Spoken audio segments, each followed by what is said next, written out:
Escuela de Formación Política Vamos Pueblo. Invita y organiza Escuela Popular Permanente y Traro Ediciones.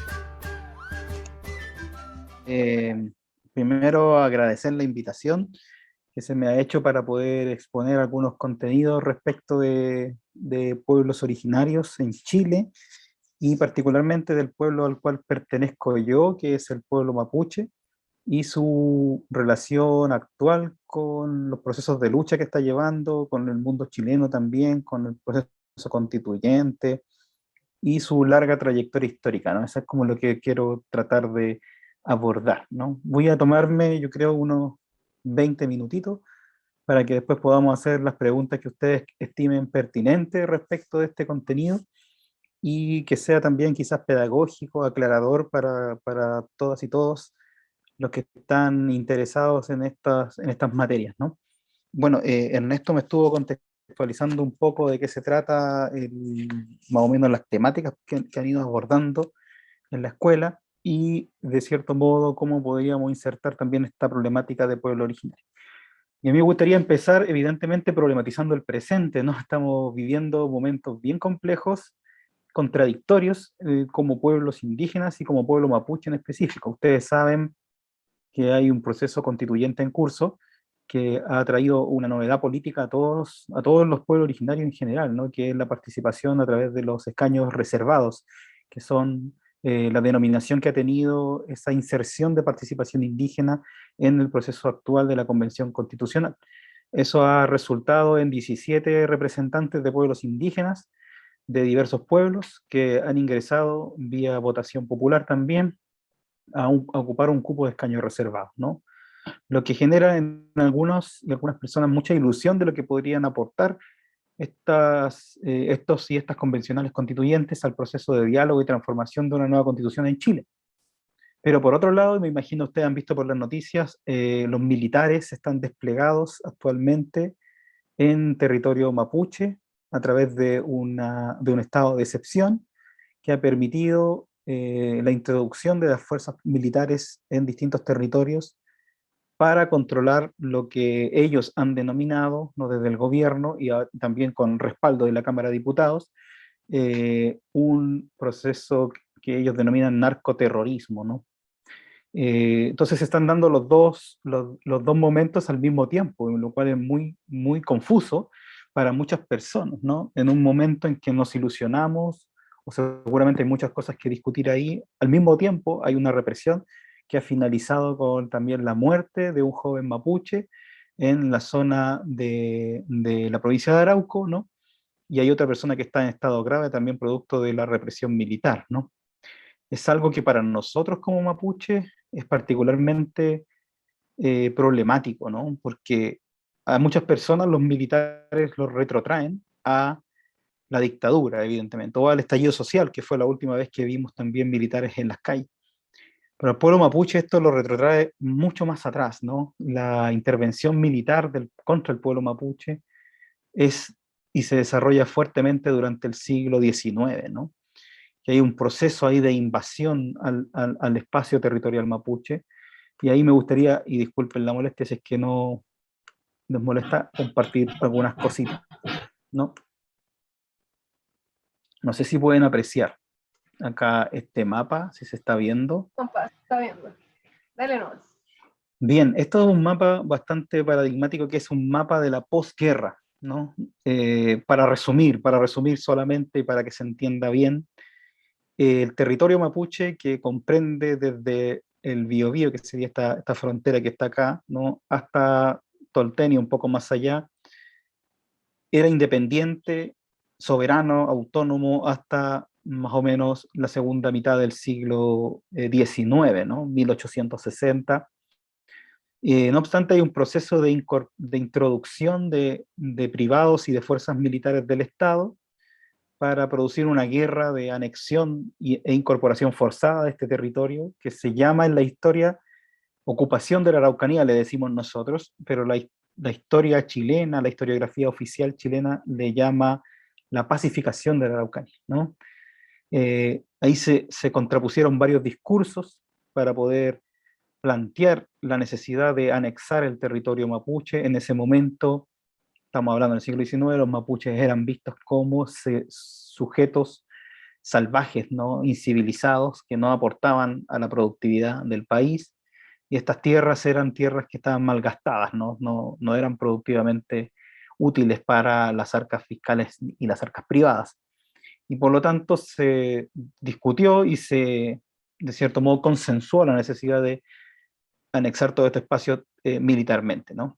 De todas maneras, esto se inicia en 1860 y finaliza cerca de 1883. No fue un proceso tan fácil para el Estado porque hubo de todo, ¿no? Hubo bastante resistencia, hubo muchos heridos, muertos y también, por cierto, procesos de negociación muy complejos que se dieron en este periodo de tiempo. Estas cositas rojas que están acá y en este mapa de acá es la resultante del proceso de posguerra, ¿no? Los mapuches controlaban todo este territorio, pero al finalizar el proceso de posguerra, o sea, una vez que se acaba la guerra, se le entregan a las comunidades mapuches unos títulos para preservar lo poco que quedaba en sus manos, ¿no? Toda vez que quizás la alternativa del asesinato masivo, el genocidio, quizás no se pudo concretar o bien no estuvo en los planes del Estado, sino más bien una represión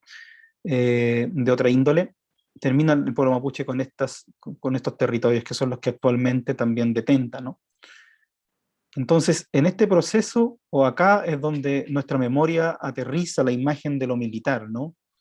La imagen de lo militar, del Estado militar, tiene una asociación directa con nuestros espacios territoriales y nuestra realidad actual como pueblo en, eh, en Chile, ¿no? En Chile y también, por cierto, y esto es extensivo a Argentina. En Argentina sucede lo mismo, en las mismas fechas, 1875 aproximadamente, hay una invasión de todo el espacio de lo que se conocía como la Pampa o la Patagonia Argentina, en una campaña que allá se llamó la Campaña del Desierto, ¿no? Que fue liderada por varios militares, pero hay uno específico que era Julio Argentino Roca, que termina anexando parte de ese territorio. ¿Por qué me voy tan atrás? Porque de cierto modo, los conflictos actuales que existen entre el pueblo mapuche y el Estado y los privados devienen de esta historia, ¿no? Son producto de esta historia. Entonces es muy necesario como hacer ese retroceso y en tratar de entender que en la memoria larga del pueblo mapuche, una de largo aliento, una memoria de procesos, ¿no? La idea de lo militar o la fuerza estatal siempre ha estado acá, ¿no? La idea de lo que nosotros podemos llamar el terrorismo de Estado, ¿no? Es una constante, ¿no? Y acá se fija un orden nuevo para nosotros, ¿no? Fíjense en este cuadro, si lo pueden mirar conmigo, el pueblo mapuche tenía o era dueño, de cierto modo, de su propio espacio territorial autónomo, que comprendía más de 10 millones de hectáreas, ¿no? Ahora, solo en las provincias de Arauco, Biobío, Cautín, Malleco, Osorno y Valdivia se entregaron títulos a las comunidades mapuches, resguardando evidentemente todo lo demás queda para el Estado y queda para los privados. Se entregaron cerca de 584.000 hectáreas, ¿no? Es decir, una mínima parte, ¿no? Un 0,5, no llega a ser ni el 10% de ese territorio, ¿no? Superaba, que ese territorio superaba las 10 millones de hectáreas, ¿no? Estos títulos de Merced hasta el día de hoy siguen vigentes, ¿no? La gente los tiene, los guarda, porque acá no se acaba la historia, lamentablemente. Estos títulos se entregan entre 1884 y 1929, ¿no? Son un periodo de casi 40 años donde se entregan estos títulos y después, en la marcha del siglo XX, siguen habiendo robos, siguen habiendo engaños, siguen habiendo todo un sistema que permitió el mayor robo de la historia del pueblo mapuche, ¿no? Que es la repartición de las tierras antiguas que eran del pueblo mapuche, e incluso sobre los títulos que entregó el Estado, también hubo varios robos posibles, ¿no? Un sistema que funcionaba bastante engrasado, donde estaban involucrados los notarios, los tinterillos, y, por cierto, megapropietarios que construyeron acá, constituyeron el gran latifundio, ¿no? Y ahí les quiero mostrar, solamente me adelanto un poco acá, para que puedan ver de lo que estoy hablando en un mapa, ¿no? Acá este es un proceso muy difícil de resumir, muy difícil de resumir, pero quizás esta imagen me ayuda un poco a graficar, ¿no? Las tierras mapuches que se entregaron a comunidades mapuches se entregaron bajo la vía de títulos de merced, como pueden ver acá, son estos cuadraditos pequeños que se aprecian acá. Este tremendo paño territorial se llama Empresa del Budi, que en verdad se llama Empresa Colonizadora del Budi.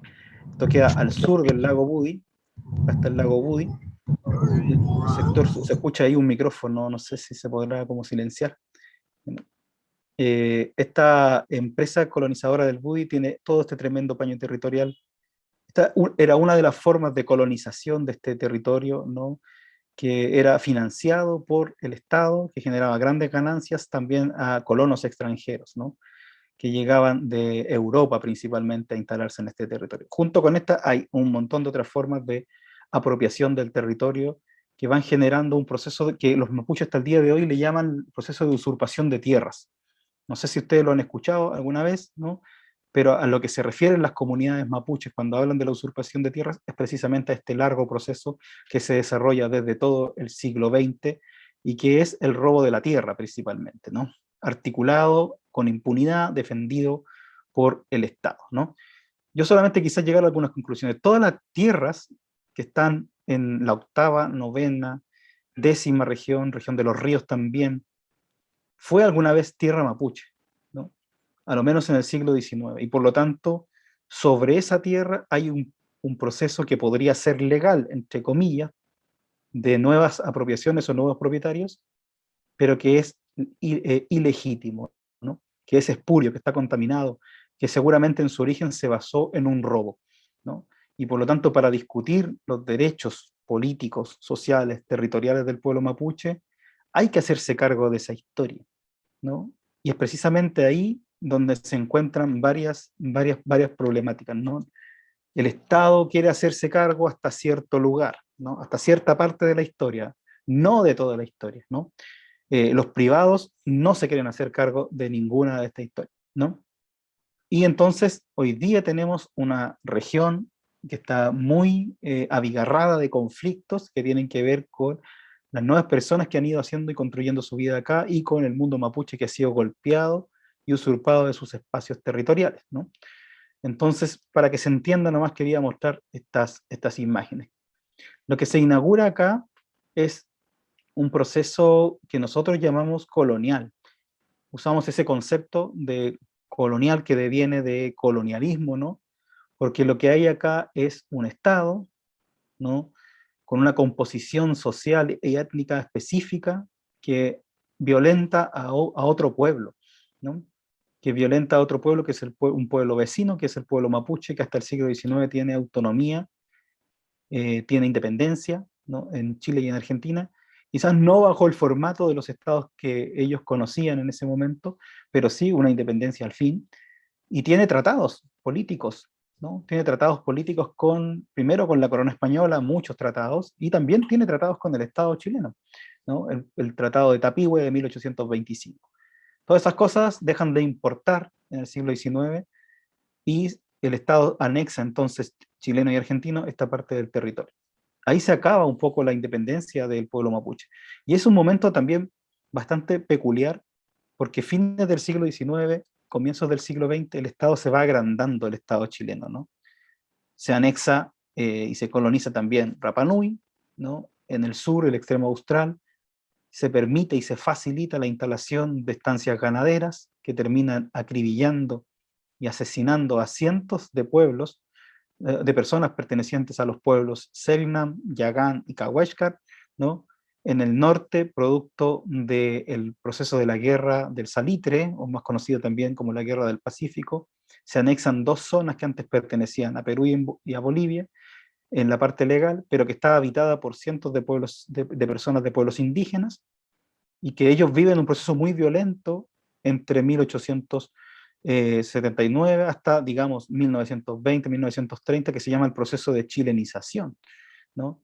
Es decir, que su pertenencia indígena incomodaba al Estado, entonces se genera todo un proceso de violencia simbólica y física para que estos pueblos del norte también sean considerados parte del Estado chileno, violentamente chilenizarlos, por así decirlo, ¿no? Es decir, extirpar sus formas y pertenencias culturales, sus identidades, ¿no? Todo eso se desarrolla durante este periodo, ¿no? Actualmente vivimos en conjunto las consecuencias de todo este proceso, ¿no? No se han solucionado las problemáticas de tierras, ¿no? El Estado le gusta hablar de algunas problemáticas de tierra en específico solamente para las personas que tienen ciertos títulos o pueden demostrar con papeles lo que ha sucedido, pero no quiere cuestionar la gran propiedad que se ha formado en esta zona, en lo que nosotros llamamos el Wallmapu. No sé si han escuchado también esa palabra que refleja la idea de un territorio mapuche o un país mapuche propiamente tal, ¿no? Entonces, con esa indolencia, con esa ceguera también, nos hemos encontrado con varias negativas durante todo el siglo XX y se ha avanzado en algunas cosas, pero en general se ha avanzado gracias a la movilización, ¿no? Nada ha sido entregado por el Estado precisamente para poder transformar de cierto modo o mejorar la situación en que vive el pueblo mapuche, ¿no?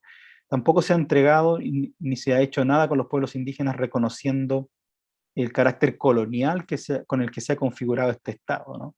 A lo más hay un leve reconocimiento en lo que fue un documento que se sacó el año 2003, que se llama Comisión de Verdad Histórica y Nuevo Trato. En ese documento se reconocía, ¿no?, la presencia violenta del Estado para los pueblos indígenas en distintos territorios, ¿no? Pero no hay algo reparador hacia adelante, ¿no? Lo que más se ha avanzado en Chile, y esto es muy interesante poder discutirlo, es en derechos culturales, ¿no? Lo que tiene que ver con el reconocimiento de la diferencia cultural, con el reconocimiento de las identidades, con el fomento de la no discriminación, por ejemplo, por pertenencia étnica, y quizás en algunos casos con el rescate o la revitalización de prácticas culturales que han sido sumergidas también en la invisibilidad por la violencia también del Estado, tiene que ver con la lengua, con algunas tradiciones, precisamente porque producto de toda la movilización que ha habido y de los movimientos indígenas, los estados tratan de hacer gestos, ¿no? Pero los gestos van únicamente como en esa línea más cultural, por así decirlo, que es algo, ¿no? Algo es algo. Pero al no poder desarrollar o tratar de dar cuenta de derechos que son más bien políticos o territoriales, ¿no? Tiende esta línea cultural a quedar solamente como una cuestión muy folclórica, ¿no? Muy de museo, muy de reconocimiento de ciertas prácticas, como si los pueblos viviéramos en ese museo precisamente, pero no se habla de justicia, de reconocimiento del colonialismo en Chile, no se habla de políticas de recuperación de los espacios territoriales, no se habla de posibilidades de poder político para los pueblos indígenas, ¿no? Que a veces se quieren expresar en torno a ideas de autonomía, por ejemplo, y no se habla del principal derecho que tienen los pueblos indígenas, y acá me detengo en una cuestión bastante leguleya, ¿no? El derecho principal para los pueblos indígenas, lo que es la raíz de la lucha contra el colonialismo, es el derecho a la autodeterminación de los pueblos, ¿no? Ese es el motor que mueve las movilizaciones indígenas desde los años 70, ¿no? Los pueblos indígenas siempre fueron ninguneados en el sistema jurídico internacional y por supuesto en los estados. Siempre eran pueblos de segunda categoría, ¿no? Minorías étnicas, grupos étnicos, poblaciones indígenas. Nunca alcanzaban un estatus de pueblo realmente. Con el tiempo esto se fue abordando de manera más profunda cada vez. Las Naciones Unidas, es decir, el concierto de los estados y naciones que participan de esta organización, fueron generando instrumentos jurídicos que poco a poco fueron reconociendo el derecho a autodeterminación de los pueblos. ¿Y qué era ese derecho, no?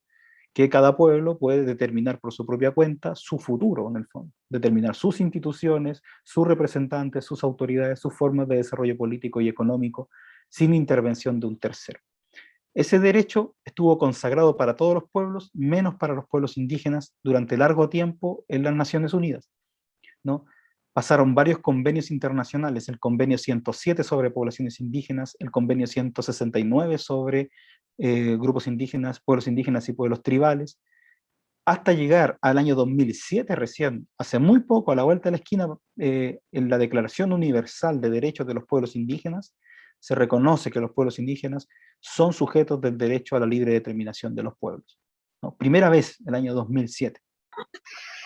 Ahora, esto, ¿Quiere decir que se cumpla en los estados? Evidentemente no. Todos los estados vulneran y violan el derecho a la libre determinación de los pueblos indígenas. Por eso sigue siendo tan importante mantener eso como el derecho político colectivo principal que mueve las luchas de los pueblos indígenas, ¿no?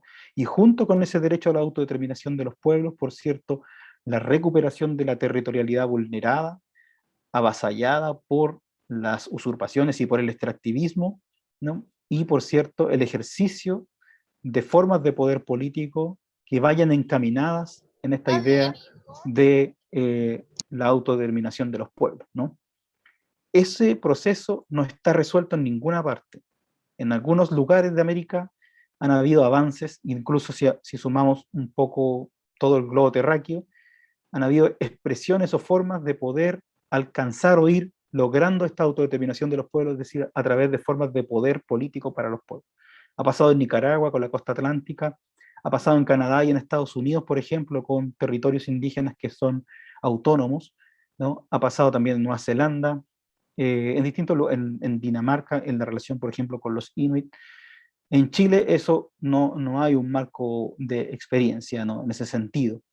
Y hoy día se ha abierto una ventana bastante particular, y vuelvo un poco al principio. Nadie imaginó lo que iba a pasar con el estallido social y que se iba a abrir un proceso de discusión constitucional, ¿no? Tampoco nadie imaginó que podían participar ahí los pueblos indígenas que durante todo el siglo XX han sido ninguneados, ¿no? Y nunca hubo en Chile hasta ahora un reconocimiento de la presencia y existencia de pueblos indígenas. Entonces ahora es la primera vez que eso se está dando en la discusión, y por cierto hay evidentemente fuerzas políticas que están totalmente en contra de esto, ¿no? Y que resulta bastante paradigmático para todos, ¿no? Porque el reconocimiento de los derechos de los pueblos indígenas es un reconocimiento que es específico, que tiene que ver con que los pueblos indígenas son anteriores al Estado. Son la condición sine qua non de los pueblos indígenas en Chile y también en gran parte de América. Son pueblos preexistentes, se dice, y en tanto son pueblos preexistentes, sus derechos deben ser asegurados, garantizados por los estados, ¿no? Es decir, para ponerlo en simple, ¿no? El Estado chileno, la República de Chile, tiene 200 años. El pueblo mapuche ocupa este territorio hace más de 10.000. Estamos en proporciones bastante distintas. Y otros pueblos también ocupan estos espacios mucho antes de la existencia del Estado, ¿no? Entonces el Estado aparece como un agente externo que ahora lidera la política. Evidentemente el Estado capturado durante largos años por ciertas clases sociales, sobre todo por la élite de este país, por la oligarquía. Hoy día se abre una ventana ahí, ¿no? De poder construir quizás una nueva relación con ese Estado. Y por eso quizás muchos sectores están esperanzados también en poder plantear esta terminología política que es bien compleja, ¿no? De autodeterminación de los pueblos, autogobierno, autonomía, ¿no? Poder plantear la diferencia entre multiculturalidad, interculturalidad, poder plantear la diferencia entre Estado plurinacional y Estado mononacional o uninacional, ¿no? Que es la idea que se está discutiendo actualmente. Y ahí van a haber tensiones, ¿no? Van a haber tensiones particulares, ¿no? La derecha o algunos sectores consideran que en Chile solo existe una nación, ¿no? Que es la nación chilena, y que no hay más que eso. Los pueblos indígenas, por otro lado, plantean, ojo, acá hay más naciones, somos bastante más, y algunas de estas naciones, la historia dice que son naciones bastante más antiguas, ¿no? Que el propio Estado. Entonces avancemos hacia la idea de una plurinacionalidad, un Estado plurinacional. La derecha u otros sectores conservadores hablan de reconocimiento de la multiculturalidad, que es algo interesante que tiene que ver con que en un territorio viven muchas expresiones culturales conjuntas. Los pueblos indígenas y los movimientos indígenas hablan hoy día de que ese concepto de multiculturalidad es bastante descriptivo de una realidad, pero en verdad lo que nosotros queremos propiciar como pueblos indígenas es una relación intercultural, ¿no? De que hay vínculos sociales, políticos, culturales entre los pueblos. Y esos vínculos, esos diálogos están teñidos, se dan, pero están teñidos también de una violencia importante que tiene que ver con que hay pueblos que están en un estatus superior, particularmente el pueblo chileno, ¿no? Y que ha pisoteado en la historia a los pueblos indígenas. Y por lo tanto la interculturalidad debiera darse en un marco de diálogo de las realidades que vivimos, y de reparación de las desigualdades históricas que nos tocan experienciar, ¿no? Entonces hay todo un debate ahí de conceptos que está muy potente y muy interesante, y por eso también se abre esta ventana esperanzadora. Pero también, para ser justos, hay un sector importante de los movimientos indígenas en Chile, y particularmente del pueblo mapuche, que no se siente representado tampoco por el proceso constituyente, ¿no? Que está al margen del proceso constituyente y siente que es una instancia engañosa, ¿no?, de negociación con el Estado, que por lo tanto no están ahí para discutir, eso no va a dar ningún fruto en el fondo, ¿no? Es una mirada desesperanzadora.